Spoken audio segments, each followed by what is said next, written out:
You are listening to the Certified Personal Trainer Podcast, a show by personal trainers for personal trainers. It's time to become a better trainer, get more clients, and change more lives. And now, here's your host, the head coach and founder of Fitness Mentors, Eddie Lester.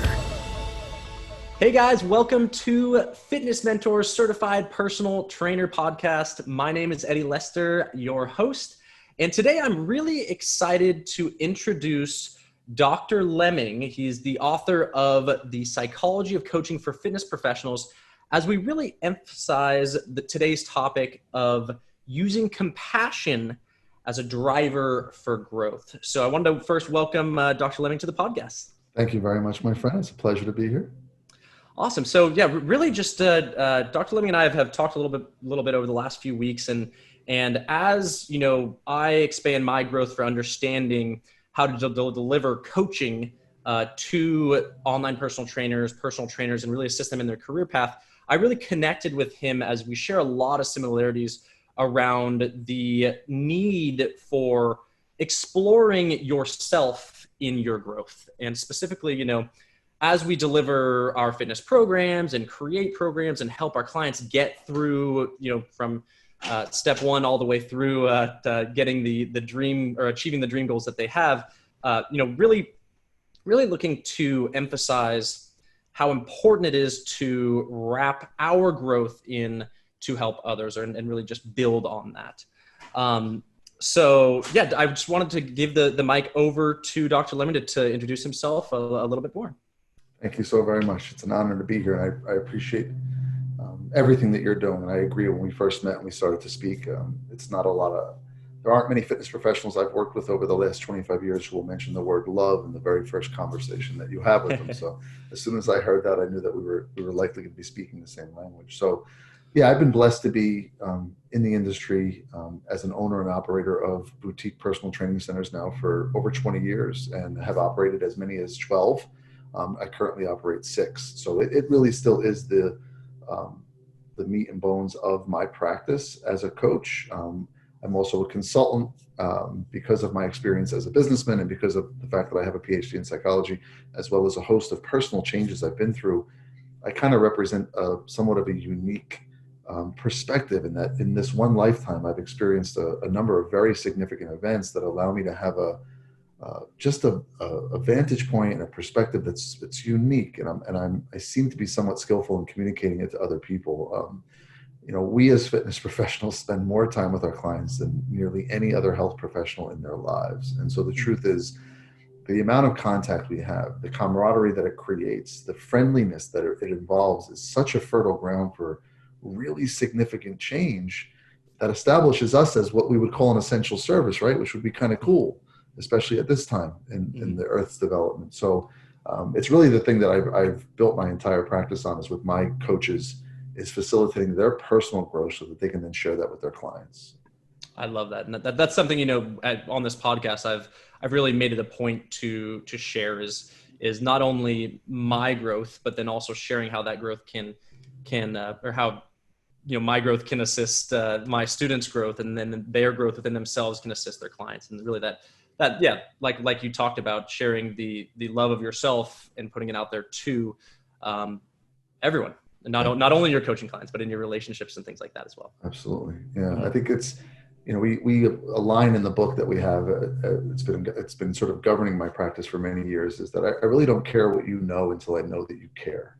And so our job as coaches is to first demonstrate that thing called care. But when you try to operationalize that term, it's very difficult. Like, what does it mean to care about someone? And so what we know when you break it down into its basic elements is that, one, just giving a person your time on a consistent and regular basis is a way of demonstrating that you care. So just showing up is a good portion of that. But now, when we as trainers show up with our clients, whether or not they feel genuinely cared for will often be tied to whether or not they feel genuinely understood. And now, to understand someone is not a mental experience. It's more of a physical one, usually somewhere around the chest, that we call it heartfelt understanding. That if a client is having a struggle in their lives, just an attempt to make some significant change or not so significant change, I don't need to be intimately aware of that specific experience, but I do need to understand that difficulty. and how often we're going to fail and how often we're going to bump into some of the ugliness of our own personalities and our own experience. And if I can offer a client a heartfelt sense of understanding, so literally when they're with me, they feel that they're with someone who gets them, that sometimes is enough to actually provide for the growth experience. Just that platform of being understood, it frees people up to experience the wisdom that their bodies hold. I mean, you're talking about 33 trillion cells here, all doing what they want without you or I giving them any permission whatsoever. We don't breathe our own breath most often. We don't beat our hearts ever. We don't grow our own hair or digest our own food. We are biological happenings, but we do have influence over that experience. That influence really only takes place in this very moment. So presence is a very important part of demonstrating understanding and care, being able to be fully present. That's not easy for us as fitness professionals if we're captivated by a conversation in our head about the past or the future, which is very easy to get caught up in, right? So Absolutely. we talk about teaching trainers how to be fully present, show up on time, be fully present, be available to the client, but then to be available to their emotional experience and offer them understanding. That's the skill set that establishes real value, so that you can then share the knowledge they're learning from you on the actual techniques and periodization and programming. Like that stuff's incredibly valuable. Once a person invites you in, the knowledge you have darn well better be effective. Otherwise the relationship isn't going to last long, but they're not going to let you in based on what you know. Yeah. They're going to let you in based on how much you care. I love that. And actually just kind of building on that, a lot of our focus lately has been on really helping personal trainers take their business online. Yeah. And one thing that we focused on so significantly is effective communication.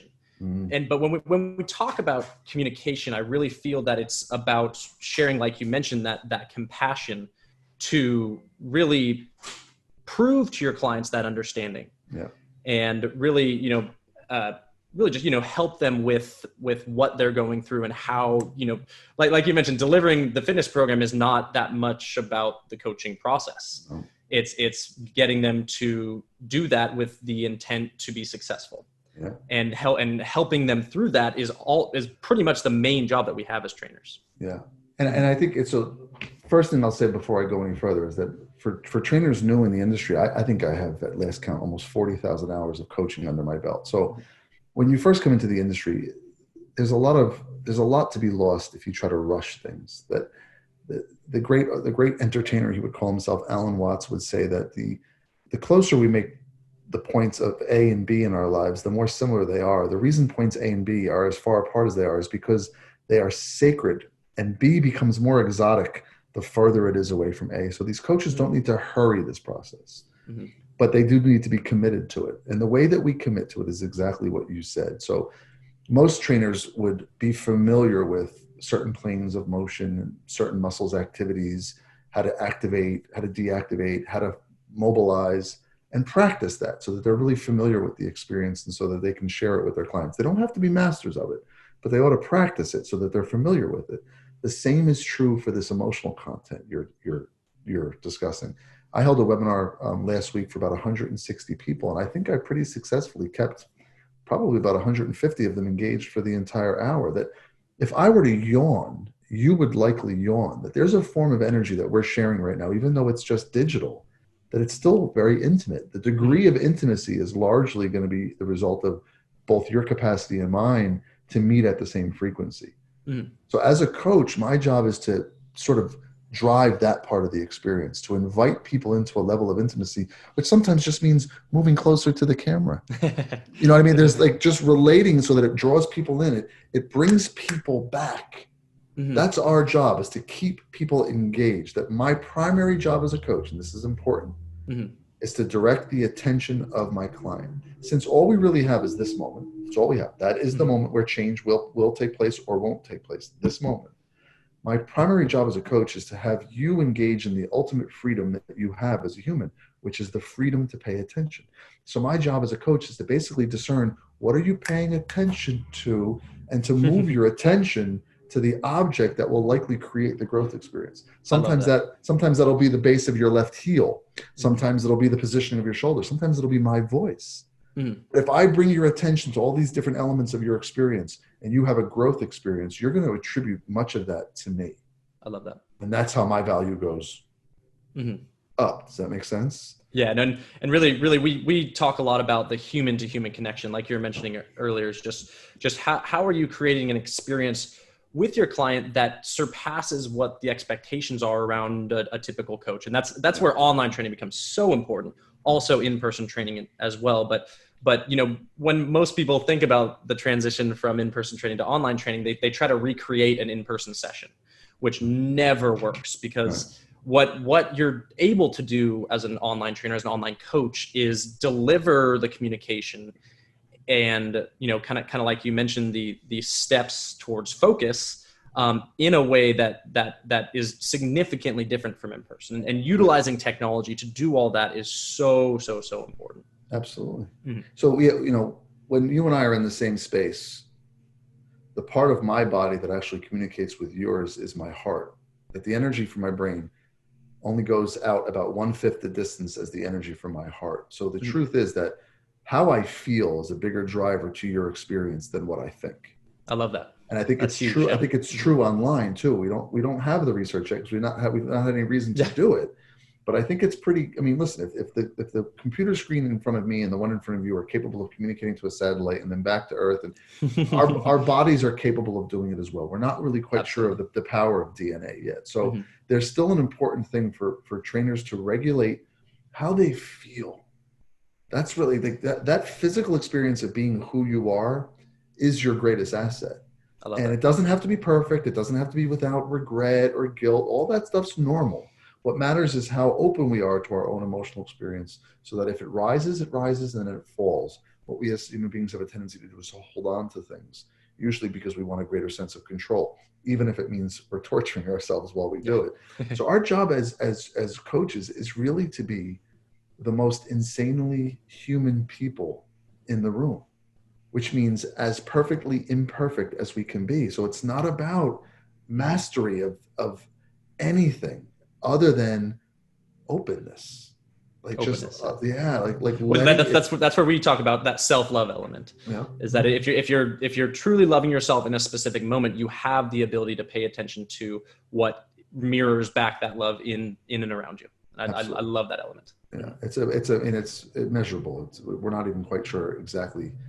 I think when you use the term love, I think if we were to break it down, which is very difficult to do, there's an element of understanding in love. There's an element of acceptance in love. I love it. There's an element of having a person. If we as coaches can help our clients find joy where they are, while also maintaining curiosity about what they can be, we've done our job. But for a long time, our profession has talked to people about where they should be.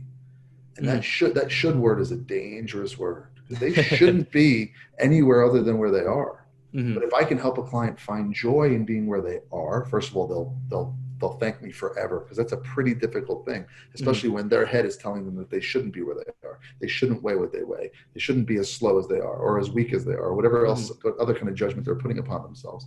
If I can help them to find joy in who they are, but then also cultivate a curiosity about what's possible. See, curiosity is a powerful driver. Most people don't use curiosity. They use concern, which is a fear-based driver. We're going to move away from concern. We're going to move towards curiosity. We're going to talk about how we can play at this game instead of work at it. Like the best pianists play the piano. They don't work the piano. They play it. So is it possible that we can use that same attitude in our training? Let's play. And kids sweat when they play, but it's still play. It's not work. So this doesn't mean that we're going to have any less effort or have any less of an effect. But if our attitude is playful, see, now you're creating an environment where we can have this thing called self-love begin to rise. But it's pretty hard to feel good about yourself when everything in your environment is telling you that you should be somebody else. I love that. Right? Which typical fitness tells people, because we present ourselves as what they're supposed to be. And that's not the case. Exactly. Yeah. And you and I talked about the current representation of the industry on a previous phone call, in the sense of really just the industry does have a bit of shine and shimmer that really detracts from what we're actually doing in the sense of being an effective coach and an effective fitness trainer, online personal trainer, whatever you may want to call it. And one of the biggest things that we can do as trainers that are currently educating ourselves by listening to a podcast like this is work towards the self-growth that allows the service that you deliver to be, of great experience, of great value, and of great growth within yourself and with the people that you're coaching. So yeah, just kind of wanted to reflect on that conversation of and really a lot of times when our trainers look at the industry and look at, the Instagram trainer that's doing X, Y, and Z, and they tend to get caught up in the sense of do they either want to be making that money and doing that, or what do they want to do? What does that even mean to them? And really a lot of times the direction that they should follow is all already inside them, and then moving and really the needle within themselves to then create something that they love, that they enjoy, and an experience for their clients that is them within that growth. So let's imagine that, a lot of trainers that I've worked with, and I've worked with thousands over the years, get into the industry normally because they enjoy exercise. And that usually means that exercise gives them positive feedback, meaning their body tends to adapt pretty quickly and they look pretty good. That's really a part of what gets a lot of people into the industry. So sometimes they're not as familiar with the difficulties of people whose bodies are different than they would like them to be, and a little bit more resistant to change, right? So that experience you just gave, I sort of imagine this young trainer who's fit and in the heyday of their physicality, right? I'm 49 now, so my heyday is over, and it's a very different experience when your physicality starts to decline. Even though my effort hasn't declined, my will hasn't declined, but my body has. Regardless of what I do, no one's ever been able to stave off death, right? So I imagine like your average young, fit personal trainer in that conversation we were just having about Instagram. See, that's their cupcake. Like that feeling they have with that desire, that they're being told that's what they should be. That's the average client's experience with, choosing not to work out or choosing to overeat, or it's that same thing. So there's still so much for the trainer to be learned in that exchange. So while they might not have the same struggle as the client, they have struggle. Like, look how real that feels, that when you see that Instagram person, how so badly there's a part of you telling you that that's what you should be. And it's not true. Yeah. You've been sold something, and that's why it exists, by the way, because it's a very effective sales technique. No, we don't have to buy it. Yeah, I love the way you related that, because your clients are going through the same thing sometimes, even with the training. Yes. And that's like we're all we're all in a way in our own minds have this epitome of what we should do or where we should get and that sort of thing. And I love that in the beginning of this talk you really focused on the now. Yeah. Because there's nothing that's going to get you where you want to be, wherever that may be, except for focusing on what you can do now to get there. Yes. And also enjoy your life and love and in that sense. So. A really nice mantra. Like, this is the kind of one that you'll want to put in a frame on your wall. It's just that no human deserves the future they hope for if they don't have the capacity to live in the moment. That you don't deserve the future you hope for because you'll never be able to experience it anyway. That's true. Wow. Whenever it happens, you're not going to magically develop the ability to be present. That's a skill. Wow. So if you really want to experience the life of your dreams, should you be lucky enough to achieve it, start by being here. Yeah.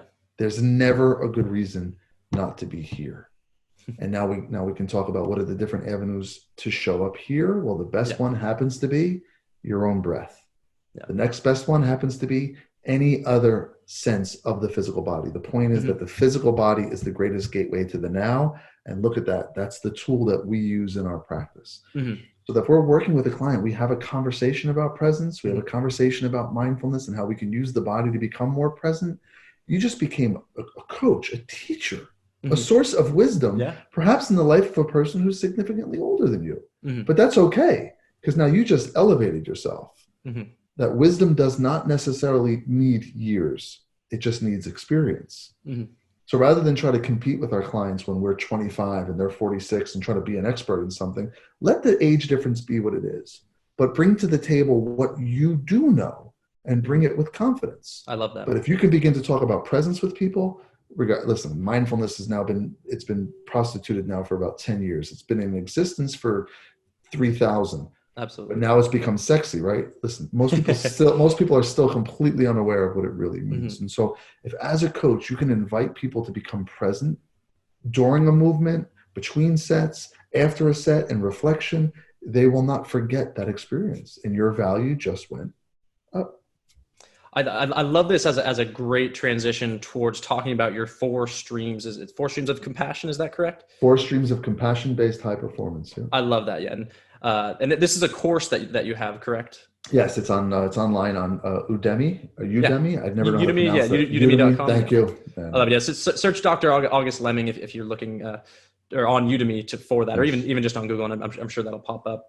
But I love giving our students just actionable advice, and the breath and being in the moment and feeling the physical body, I feel like is so actionable for either right now if you're listening, or to take that to somewhere where you can focus on that and really just use it at all times, because like we mentioned, being in the moment is so important.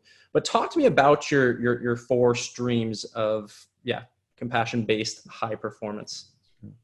And there's a reason why they're streams, and it's because they're fluid. At one point, I considered calling them pillars, but pillars are fixed. These are not fixed. They're very fluid, which means you're likely to meet me in whatever stream you know best. And the 4 streams are intelligent exercise. The second stream is intelligent consumption, which not only means food, but anything else we take in, what we see and what we hear. The third stream is the practice of mindfulness, primarily through the art of meditation. But there are other forms of mindfulness. Love it. And then the 4th stream is the intentional cultivation of friendliness, kindness, loving kindness, empathy, or compassion, in that order, with compassion being the most highly evolved of all of them. Most people will recognize one of those streams as the one that's sort of most essential to them. I know that for me, if I don't engage in intelligent exercise, I don't do well. That it's become such an integral part of who I am, that's something that I need to attend to. But if I can attach to that, if we can make part of our practice on a daily basis as coaches, a 5-minute or a 10-minute commitment to any one of the other streams. So, and I know most people in fitness will do that, right? We'll dedicate like 45 minutes to an hour to the physical piece. Yeah. And then most of us will dedicate probably about a half an hour total in terms of meal prep or planning, other than cooking and consuming. So now we've got like an hour and 15 minutes dedicated to our growth. For the mindfulness and the compassion piece, if we can just add 5 to 10 minutes on the back end of our workout or on the front end of our workout to practice the art of bringing our attention to the body in this moment, which is what meditation is. And it takes practice. And once we start getting good at keeping ourselves what we call single-minded, which means we can bring our awareness to one part of the body and keep it there as long as we choose, instead of having it flutter off because we hear something or because there's a thought and we kind of get lost. Once we develop the capacity to be single-minded, that's when we can start doing some of the work with compassion, which means literally taking 5 minutes of your day. Maybe it's just wishing people well. Start with the people who are closest to you, who it's easy to wish well. Then go to people who are neutral. So someone you don't really know, but you see, like your mailman. And then go to people who have actually harmed you. And you'll see the difficulty in feeling a genuine sense of well-wishing towards people that you don't know or people who have hurt you. That's the muscle we're trying to strengthen. So that when you're in a relationship with a client or someone outside your business and they do something that is unwanted or unexpected, you handle it. And maybe you handle it as a businessman or a father or a significant other, but you handle it with compassion as the driver, not aggression or a desire to get even. Like, it's truly a heartfelt sense of, you know what? I don't think that's going to be helpful for you or me. So I think we should talk about that. Like, it's one of the things I do in the business world is I teach people how to hold people accountable in a very powerful way, but in a way that allows people to feel their own feelings around their action instead of feeling my feelings around their action. I don't want my feelings to be the driver for my clients. I want their feelings to be the driver. But what I'm supposed to do is create an environment where they feel safe enough to feel their feelings. Wow. That's a serious thing when you give a person that experience. And there's no better way to do it than with exercise. Exercise immediately brings people to the current moment, especially if the exercise involves any element of balance, or if it's a new exercise in any way. People tend to immediately focus, they bring themselves to the present moment because they don't want to fall or they don't want to drop something. So it's cool. It integrates them. But if we can point that out and help people understand that what just happened was integration through your body, and you can do that at any time, even when you're not exercising, by using your breath. And let's take 5 minutes at the end of the workout to do that together. Our value just keeps going up, man. Just keeps going up. So I think the 4 streams are important for us to just take a look at. Are we engaging in some form of healthy exercise? healthy consumption, the practice of mindfulness, and the cultivation of friendliness? Am I dedicating some time to them? If I am, I can pretty much rest assured that I'm doing the best I can to develop myself as a professional. Yeah, and just kind of building on that, I do want to revisit that, but I just had a thought that I wanted to share. Is the easiest, we'll say factor, or the easiest way to tell where you're at in your current growth and we'll say attempt in your we'll just say intelligent exercise, consumption, mindfulness, and that sort of stuff is to look at the things around you that are affecting you in a sense of directly. And we've talked about this before on the podcast, but when you go out into the world, what do you see in the sense of, are you seeing the person not putting their shopping cart back and you're angry about that? Or are you seeing a person walking by with their daughter and sharing love together? Are you attracting in the world people or being friendly and kind to you? And using that as a tool to see and gauge where your current level of self-love is, of potential for growth, of currently being true to yourself. That's really something that I've practiced, and I mean, I'm sure all of you guys have gone through a tough time and felt, we'll say, that the world is caving in a sense, in one way or another, and you just feel like there is everything that you see is negative. And when that happens, whether it be the smallest thing in the world on a once daily basis, or you feel like this pandemic is hurting, we'll say, affecting people's lives deeply, that is a direct sort of mirror as to your level of self-love, your level of where you're at in your growth. And I love using that as an example because it's a direct thing that people can use and our trainers can use on a daily basis in every single moment. Are they mad about something, and what was it, and what does that mean to them in that sense? And directly seeing that is so important for telling where you're at on this path towards enhancing the 4 streams. So let's talk about, I love that you included intelligent exercise, and it's not too often that in psychology, I mean, it's not too often in psychology that you see this being such an important pillar, and that's why I love that your approach is unique in that respect. So tell me just a little bit more about how you came up with that, or how you emphasize a lot of your work on that. Yeah, well, because for so many years, fitness was motivated by, as so many things in the West, the capacity to do more meant that it was healthier, right? So to be more muscular was to be healthier, to be leaner was healthier, to be able to run further was healthier. And of course, none of that is really true. That intelligent exercise is exercise that allows a person the opportunity to make use of what they have, make use of their physical body through the art of volitional movement, which is an amazing thing, that I can do this and it feels like I'm doing it, but I could never explain to you how I'm doing it. Like, there's a lot of miracles taking place in order for this to happen. So intelligent exercise is exercise that invites a person into this very intimate relationship. The most intimate relationship any of us has is with our own body. It's where we live. And so it introduces people to the most intimate relationship they have. And it really is the clearest demonstration of how well you're getting along. How you care for this body is really, and it's okay to not be getting along real well all the time. You don't have to be. But how well you're getting along is going to be made very clear by how well you relate to this physical body. I'm sorry if you can hear my dog barking. Yeah, no worries. We're all working from home. I love it. Freaking out in the background. So intelligent exercise was the idea of, okay, so let's think about this.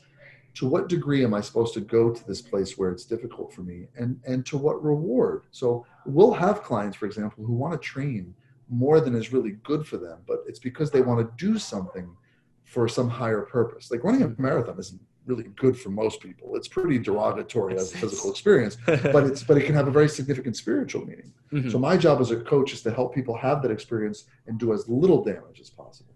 It's not my job to decide for them what the purpose of their physicality is. I love that. But my job is to prepare them in the most intelligent way, which I think the most important lesson I learned. I studied years ago with some pretty major certification bodies at their very beginning. And we were given information back then very different than you would be given it today. But one of the principles I've always kept with is that when it comes to physical growth, doing the least amount of specific work possible is ideal.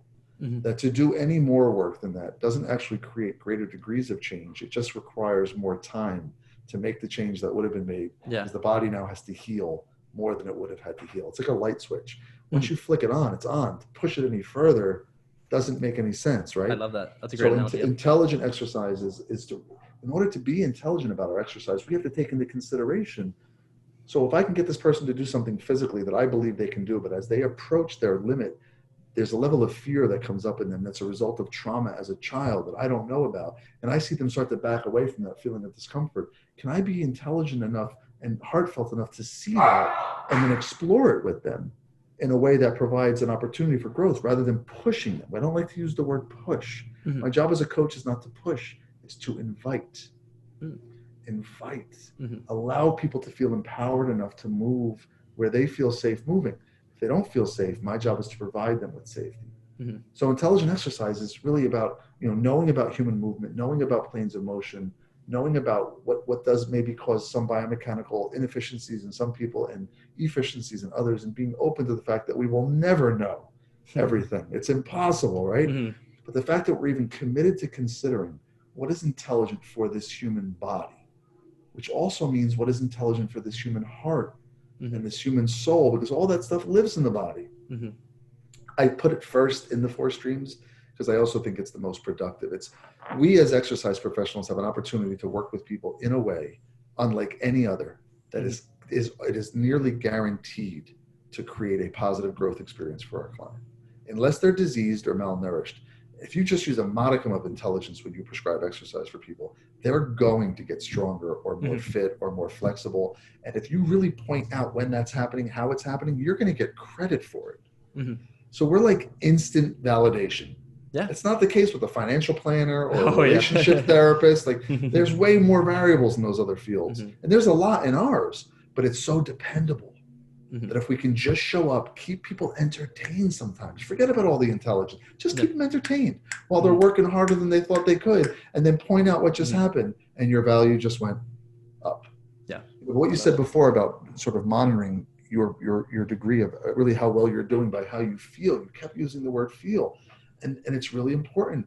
Our job, you and I, as coaches of coaches, is to help them wake up to how they feel more often, because most people don't know how they feel until the feeling is so big they've already yelled at the person for leaving their car in the parking lot. So our job is to become more sensitive to the messages of our body, because how you feel doesn't come from here, it comes from here. And who else better than us should be in touch with this? Yeah.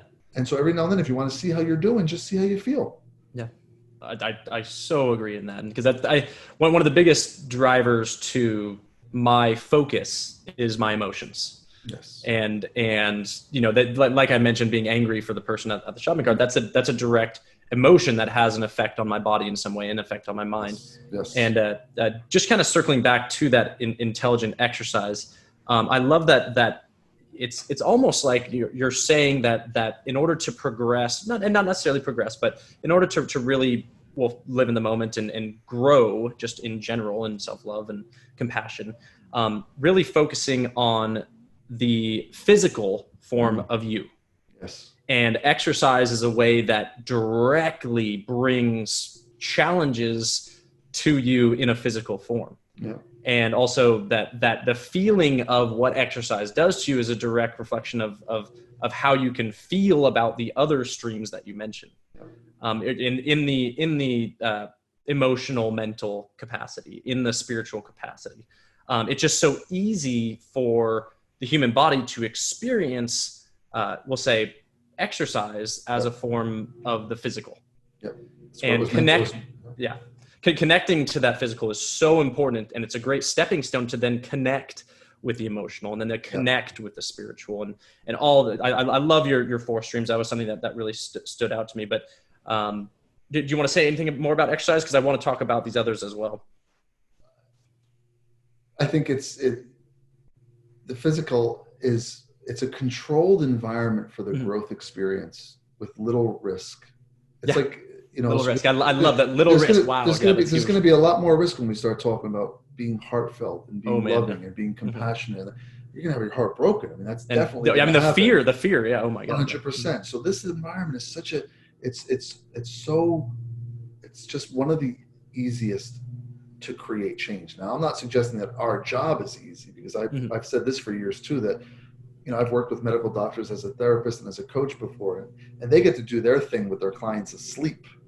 We don't get to do our thing with our clients asleep. We actually need to address the whole person as we invite them into doing something that a part of them doesn't want to do. Wow. That's complicated.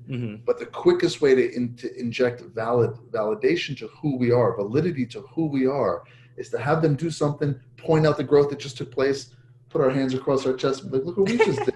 And now all of a sudden, we as a team are more powerful than they were without me. Oh, man. I'm never getting fired. Yeah. And guys, just to relate that to how we're delivering our services is that value there in which Dr. Lemming just talked about, that's the value that you have as a fitness professional. Yep. So many new trainers out there and are just really focused on, giving someone an hour to help them get in shape, and they give them a fitness program with X acute variables and X amount of cardio and so on and so forth. It's what you have the potential to do as a human in this profession is so much more than just that. And that's where the value comes in when you think about providing someone with a service as a fitness professional. So I love to use that as motivation, because a lot of our students that are newer to online training now are kind of limiting themselves in the sense of value, because they don't realize, like you're just mentioning, the ability to connect and provide that simple win that is life-changing in many, many instances. Well said. Simple win. Well said. Yeah, I think we oscillate between being exercise instructors, which is not very complicated and doesn't have much value, right? We're trying to be more than that, because you can get that off of a video. Yeah. So I don't want to compete with the video. I'm way more valuable than a video. And then the other end of the spectrum is that we're supposed to be these entertainers who keep, and that's exhausting, and it really doesn't provide intimacy. We're talking about coaching, which is a very intimate, very powerful, dare I say, magical relationship that provides people with, in your words, the simple win. But that simple win is sometimes enough to introduce people to the confidence that they've always had but didn't know. Yeah. So we're in the business of waking people up. And there's very few people and very few professions that have as much influence as we do. I love it. And actually, just another point on that is when we think about all the services that we can offer as a fitness professional, you can create your services based on the amount of value that you're delivering in that respect. Like I noticed that you mentioned a group fitness instructor. There's limited amount of interactivity that you can have on a one-on-one basis as a human with your people, besides that what you're saying to the group, which can be very good, but as far as really challenging individuals in a coaching sense, it's limited, we'll say. But it's the most valuable one in the whole fitness industry, and that's what keeps clubs open. Fitness. 100%. So there's no limit in the value, but we've been talking about online group fitness options as an online personal trainer. And I think that is going to be absolutely necessary. Actually, my last podcast was about the future of the fitness industry, and having online group classes for your gym is a must. And even as a personal trainer, to even do that once or twice a week, to bring more people in to view you and see who you are and interact with you is important. And then really just building on what I was saying is the value that you're providing can be tiered in your packages. Just like what we talked about, to make something that's way deeper, simple as far as the delivery. When you think about pricing your packages, this is why I say you can be charging so much more than a few $100s a month as an online fitness coach is because of what you're providing. And I love that you laid it out so clearly in these 4 streams. That's awesome. Thank you. So talk to me about consumption. I mean, this I feel like this is a topic that we could talk about for an hour or many more. But as far as like the simplicity of consumption, talk to me a little bit about that and how you came to kind of understand that. Well, I was, at 24 years old, I was 360 pounds, right? So I lost 160 pounds when I was between the ages of 24 and 27, which is really how I established myself as a, dare I say, expert in the science of building muscle tissue, elevating metabolism, and reducing body fat, which is not really for everyone. It's had consequences in my life. So while it created a physique that appeared to be like I was like totally disciplined, but was really more obsessed than I was disciplined, and there's a difference. But I did walk away from that knowing quite a bit about how to manipulate metabolism. And some people do, in fact, require that because their metabolism has been subdued or has been put to sleep as a result of just cultural changes or psychological experiences. So for me, my exploration into consumption was rooted in that. To simplify it, I created something called the FQMQ, which means when I speak to people about consumption, I speak about first the frequency with which they eat. Then I speak about the quantity that they eat. Then I speak about the mindfulness with which they eat. They eat in such a way that allows their body to experience all the wisdom of the food. Because I have a tendency to swallow my food whole because I'm a compulsive person. So I just want it here. I don't want to keep it here as long as it should be, right? And then the final Q is the actual quality of food. So just talking to people about how they look at food, because everything you are is food. You're a giant bag of food. Yeah, absolutely. But that also means that all of your emotions, all of your desires, the love inside of you is made of food because you're made of food.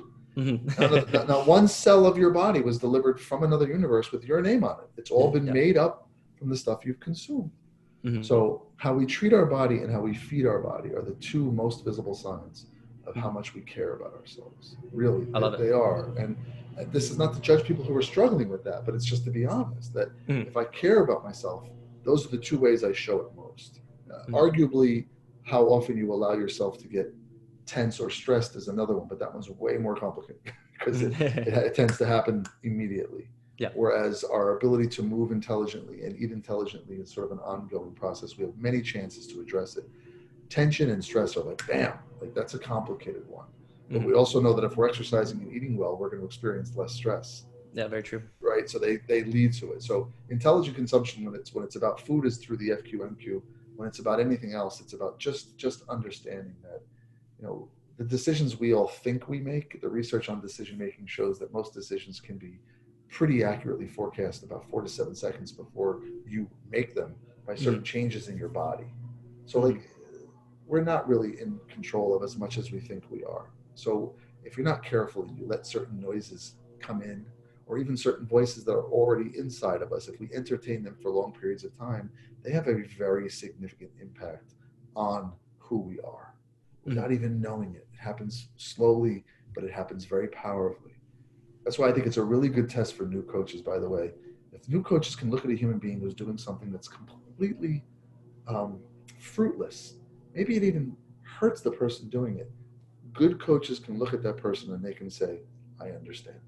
If we look at that person and we go, why is he, then you've already tapped out. It's not a bad thing. It just means that you've hit your limit. So I wouldn't attempt to coach that person. You know what I mean? You want to get to a place where you can see that behavior and you can go, I get it. I get it. And the exploration of our own relationship with movement and the exploration of our own relationship with food, while they are opportunities for us to learn things and do things better, as coaches, there are also opportunities for us to realize what we don't do well, to see our own limitations, to see our own shortcomings. Because the more familiar we get with our own mud, the more familiar we will be with the mud of others. But it is from that mud that the lotus is born. So we don't want to disregard mud. We're not in the business of getting rid of people's mud. We're in the business of helping people respect and make use of their mud so that the flower can be born. But you cannot have a flower without mud. I love it. So if someone hands you a flower and there's no mud, it's either fake or it's going to die within a few hours. So you understand what I'm saying? Yeah, absolutely. I love that. And then getting this is something that I've practiced and really focused on as the main, we'll say, tool of my growth is the mindfulness.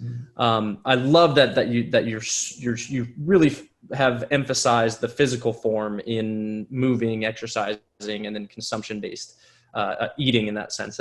And how do you describe the mindfulness as it relates to the physical, in the sense of where from that physical, how does that lead you towards this ability to be mindful? Right. And some people may start with the mindfulness. Like I have one of the people I work with as one of my teachers is a deeply mindful person, but doesn't take very good care of himself physically. And that's just his life. In this life, he's attempting to, but it's just never spoken to him. So my job is to understand how he can have that experience and maybe help him to do it in a joyful way. But for some people, I think most people in the fitness industry, this experience of learning how when we move our attention around our body during exercise, it has such a dramatic impact on both the experience and quality of exercise that it's not a tough leap to then say, wait a second, so then when I'm not exercising, whatever I'm paying attention to is probably having as dramatic an impact on the quality of my experience as well as the experience itself, right? So it's not a hard sell. So I basically introduce people to the power of attention in exercise.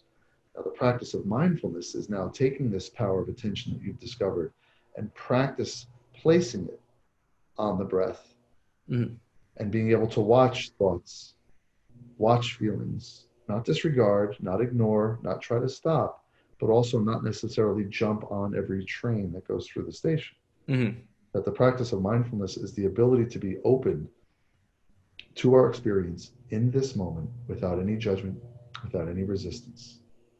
That doesn't mean surrendering to life in a way that you're just going to lie there and let it happen. It means surrendering to the moment because it's already here. And the more successful we get at surrendering to the moment, this is the cool part, the more free we are to have a serious impact on the next one. See, it's quite the opposite of what most of us think. Most of us think if we say, no, this is wrong, this can't be, that somehow sets us up for growth. It does not. It actually sets us up for staying stuck. That if we can just be open to the moment, like really open to it, like, oh my God, that's really heartbreaking. Like, look at me, look how hurtful I'm being towards myself, or look how hurtful I'm being towards others. That's a really deep experience. And the more open we are to it, the more free we are to actually have a positive influence on the future. It's not resisting the present moment that creates growth. It's accepting the current moment that creates growth. Yeah, that's what mindfulness is the practice of. I was just going to go in and say that the acceptance of the moment, the acceptance of the thoughts, the acceptance of the emotion that you may have, 100%. And the like just experiencing that as this is okay, regardless of wherever it is, whatever it may be. And then also one of my biggest things is then we'll say taking the responsibility that they are my thoughts as well, in the sense of anything that in my life that has set me up to this moment, I am responsible for. And I feel like there's so much power in the ability to be mindful is when you can say that I have created 100% everything that is current in my life through my thoughts, through my actions, through my whatever it may be that has led me to where I am now was my choice. And I think in respect to the mindfulness and exercise and consumption, it's those choices then lead to and basically the ability to take responsibility for every single choice, whether it be good or bad, or led to a bad outcome or good outcome. That's when you have the power to make change, is when you accept and take responsibility. I love, or that's kind of my thoughts on top of that, what you just mentioned. I think it's really critical at this point, though, to recognize the difference between taking responsibility for something and for seeing it as your fault. They are two very different things. So absolutely, when I step outside and I see that there's a foot of snow on my walkway, it's my responsibility to shovel it, but it's not my fault that it's there. And there's such a big difference in that attitude, because while you are responsible for all of it, I can promise you that a lot of it took place as a result of causes and conditions outside of your control. Because even if we look at the choices that we do make in our lives, we don't choose the options that we choose from. So all of us have somehow been limited by what we would call karma in Buddhist psychology, that there's a, my DNA, the size of my earlobes, my height, when I was born, and the rate of thinking that I'm capable of, the length of my fingers, like all of it was outside of my control. Now, what I am responsible for is how I influence it and how it influences me. I love that, But the word fault, I don't use it because there's a judgment in that. The word fault suggests that something happened that should not have. And I can promise you that nothing happens that should not have. That's where I was going. Yeah, especially with that. That's awesome. And then kind of rounding out your four streams, I think your fourth stream is the intentional cultivation of friendliness. Did you mention or talk to me about that? Yeah. So this is the one that I think has been the most significant differentiator for me. I do a lot of sports psychology consulting. I'm really blessed to work with some of the most competitive athletes in the world. Mm-hmm. And the sport that I've worked most with is the sport of rowing, which we know by every measurable is the most painful sport in the world. Wow. What a rower feels in a 2,000-meter race is the most physically painful experience of any athlete Wow. in the world. Isn't that incredible? So it's an environment that's really ripe to have all of our default mechanisms show themselves, because there's so much stress, so much discomfort, so much doubt, and so much fear, that what I realized is that when an athlete or one of our clients, for example, starts to reach about 95% of their current potential in anything, cardiovascularly, stability, strength, behavior change, as they hit about 95% of their current capacity, which is a very sacred space, because now we're talking about the potential for growth, you can promise that 3 horsemen are going to show up: doubt, discomfort, and fear. Now, when most people have those things rise up in them, they meet them with a sense of like, "Urgh," and they push through and they break down barriers. And all of this is basically to invite people to be at war with themselves. Mm-hmm. And I saw something was wrong with that, because I had achieved so much in my life. I mean, I lost 160 pounds. I created a near perfect physique without steroids or without surgery. No one in my family ever saw an abdominal muscle. You know what I mean? Like, I created something that wasn't meant to be, but I did it with aggression as a driver. So no matter how much success I achieved, there was no joy. Wow. There was really no moment of like celebration or desire to share it. It always felt like it wasn't enough. I was always threatened. It didn't work. And so I realized that as a high achiever, I mean, I was an Ivy League graduate. I had a business. I had all this shit that I did, but it just didn't work. And I'm working with these beautiful humans doing this unbelievable amount of work for no real reason. You're in a boat going backwards. It's not like you're bringing water to the thirsty or food to the starving. It's completely voluntary, right? What I realized is that if they could meet those experiences of doubt, discomfort, and fear with a sense of kindness, a softness, as if to say hi, to welcome that part of their experience, because it's just their body speaking to them. Saying, listen, what you're doing, by the way, is really not necessary. That's what it means, because your body wants homeostasis, right? It doesn't want growth. It doesn't want change. And so when they meet that with a smile, and they sort of bow to it and they just smile, their output on the erg goes up. Wow. It's almost immediate. Like, you see it in real time. That's the more open they are, the higher they perform. Wow. So the idea now is you can't hope for that compassion to show up. You have to spend some portion, usually of the day. And you were mentioning before the parking lot experience. So the quickest, you want actionable items for your students. I love it. Absolutely. The most actionable item in the world is to practice the art of cultivating gratitude. So compassion is a very high end. Like, that's like my ability to literally create space so that I can share your suffering. Most of us are not ready for that. That's a lot to ask for a human being. Those are the great ones. Those are the Jesus Christs and the Buddhas and the Mahatma Gandhis and the Martin Luther King Jr.'s. Like, these are people who are of this incredible capacity to walk into a room and ease the suffering of others because they're capable of sharing it with them. We don't need to try to go for that right now. What we can start with, though, is the cultivation of gratitude. So I consider gratitude like a coat. And if every morning you cultivate gratitude, and then you go through your day with this coat on, when the cold winds of disappointment or rejection or criticism or guilt or shame or all the things that can happen as humans, when those breezes blow, that coat of gratitude keeps us relatively warm. Like, we're able to recognize those emotions and bow to them, but they don't penetrate us. And gratitude is the easiest energy to cultivate by simply sitting and writing a list. I was in the shower this morning and I took the time to say thank you to the water out loud. It sounds silly, but it's a part of the practice. Oh, man. You know, it's no sillier than standing on a treadmill, running, going nowhere, right? I mean, we do that voluntarily, like just outward, like pouring the soap in my hand and being like, I'm so lucky to have this soap. And all of a sudden, your day you realize how blessed you are. That's so true. And then you can look at the difficulties of COVID. You can look at the difficulties of having 6 of my facilities shut down. And you can be like, I'm so lucky to have 6 facilities to be shut down. That's that attitude shift that we were talking about before. And gratitude is the quickest way to do that. So the intentional cultivation of compassion starts by just practicing the art of taking the attention that you've learned now through the practice of your intelligent exercise and your mindfulness, and taking your attention and turning it towards what is good in this moment. And there is an uncountable amount of good. 33 trillion cells right now doing what they're supposed to do for me to be able to have this conversation with you. Words that are coming from my mouth that I'm not thinking before I speak them. They're just coming to me. There's an uncountable number of good things happening. but I haven't established a very meaningful relationship with them because I'm so often captivated by this very critical conversation in my head about what needs to happen, what shouldn't happen, what will. That's where we lose our joy and our gratitude. So the intentional cultivation of compassion starts by creating some space in your day to turn your attention towards what is good, so that you can begin to feel what is good, and then you proceed. Don't go out there until you feel good. Do not meet your client until you feel blessed to have them. That's the idea.